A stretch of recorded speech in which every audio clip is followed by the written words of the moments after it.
दोस्तों, तकदीर का खेल, यह कहानी आपकी जिंदगी बदल सकती है। पूरी देख के जाना।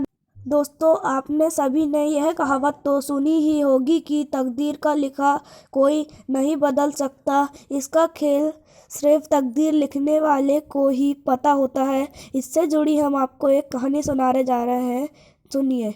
कहानी बहुत पुरानी है। गुजरात के सूरत शहर में मनसुख लाल नाम के एक व्यापारी थे। इनका कीमती रत्न का कारोबार था। इनका कारोबार दुनिया के कई देशों में फैला हुआ था। पूरे सूरत शहर में इनका मान और सम्मान था। मनसुख लाल के दो बेटे थे जिनका नाम रामलाल और श्यामलाल था। रामलाल को दौलत से और रुतबे का बहुत घमंड था, जबकि श्यामलाल एक शरीफ और सुलझा हुआ इंसान था। घमंड के साथ साथ रामलाल में ईर्ष्या और बेईमानी जैसे अवगुण भी थे।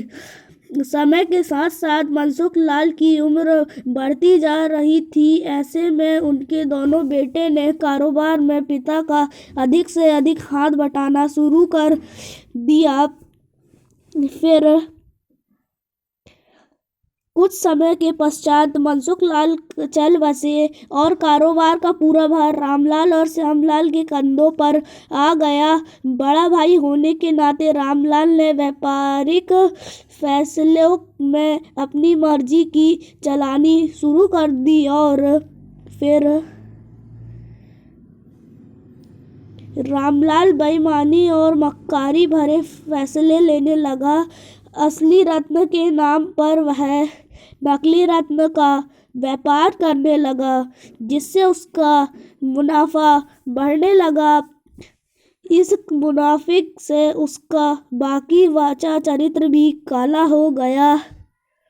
दौलत के घमंड में वह परिवार में उन्मादी जैसे व्यवहार करने लगा। दूसरी तरफ शारीरिक और सुलझे हुए श्यामलाल को शुरू में रामलाल की बेईमानी का इल्म तो नहीं हुआ, परंतु जब उसने उसके व्यापार में परिवर्तन देखा तो पूरे माजरे को समझ में उसे ज्यादा देर नहीं लगी। रामलाल की करतूत से श्यामलाल को बड़ा दुख हुआ। उसने रामलाल को समझाने की और सही रास्ते पर लाने की कोशिश भी की, परंतु नाकाम रहा। और फिर दोस्तों, उल्टे रामलाल श्यामलाल से खफा हो गया और व्यापारी में बंटवारे का बहाना ढूंढने लगा। बंटवारे में भी उसने बेईमानी की साजिश रची थी दोस्तों। फिर वह घर में कलह का माहौल पैदा किया और अंततः रामलाल अपनी साजिश में सफल रहा और श्यामलाल के हिस्से के व्यापार पर भी वह कब्जा कर बैठा। रामलाल के व्यवहार से दुखी होकर श्यामलाल ने शहर में दूसरी जगह अपना ठिकाना बनाया और रत्न के अपने व्यापार को नए सिरे से शुरू कर किया। ईमानदारी की नींव पर शुरू हुआ श्यामलाल का व्यापार जल्दी ही चल निकला। और फिर दोस्तों, एक तरह जहां श्यामलाल की ख्याति देश और विदेश में बढ़ने लगी, वहां दूसरी तरफ रामलाल की करतूतों की पोल खुलने लगी थी। नकली रत्न के व्यापार के कारण रत्न बाजार में रामलाल की साख को जोरदार धक्का लगा और वह टूट गया, दायरे सिमटने लगा। अतः नौबत यहाँ तक आ गई कि बाहर क्या अपने शहर को भी कोई व्यापारी रामलाल का नाम लेता से भी तौबा करने लगा। अब तो नौबत यहाँ तक आ गई कि रामलाल को धन के अभाव में अपना घर दुकान समाज तक बेचना पड़ रहा था। जल्दी ही रामलाल ने हाथ से सब कुछ निकल गया और वह परिवार सहित सड़क पर आ गया।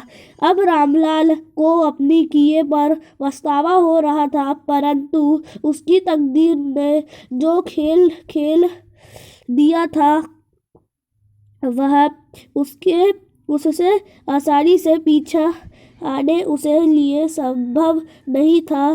दूसरे तरफ श्यामलाल की तकदीर का खेल था, जिसकी बदौलत वह रंग से राजा बन गया था। दोस्तों, जब रामलाल की बदहाली की खबर श्यामलाल को लगी तो उसे बड़ा दुख हुआ। पुरानी बातों को भूलकर वह भागा भागा अपने बड़े भाई रामलाल के पास पहुंचा और रामलाल के लाख मना करने के बाद भी उसे परिवार सहित अपने पास ले आया। दोस्तों, यह भी तकदीर का ही खेल था कि जिसके भाई के साथ रामलाल ने बदसलूकी करी यानी उससे सड़क पर पहुंचा दिया, वही भाई आज उसे सड़क से उठाकर अपने घर में लाया था। इस कहानी से यह शिक्षा मिलती है दोस्तों कि तकदीर कब किसके साथ क्या खेल खेल दे, इसका अंदाजा कोई नहीं लगा सकता।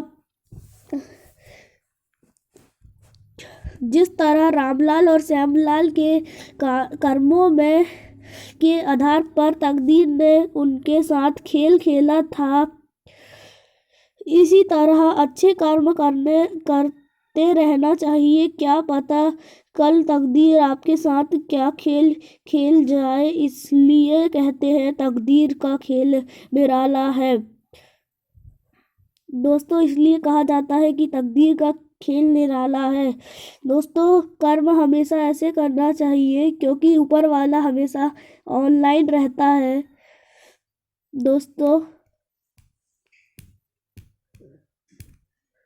दोस्तों, मेरे YouTube चैनल को और वीडियो को लाइक, सब्सक्राइब, शेयर जरूर करके जाना। और दोस्तों, वीडियो में अगर बोलने में कोई गलती हो तो उसके लिए माफ़ी चाहता हूँ। ऐसे ही नई वीडियो के लिए कमेंट करें।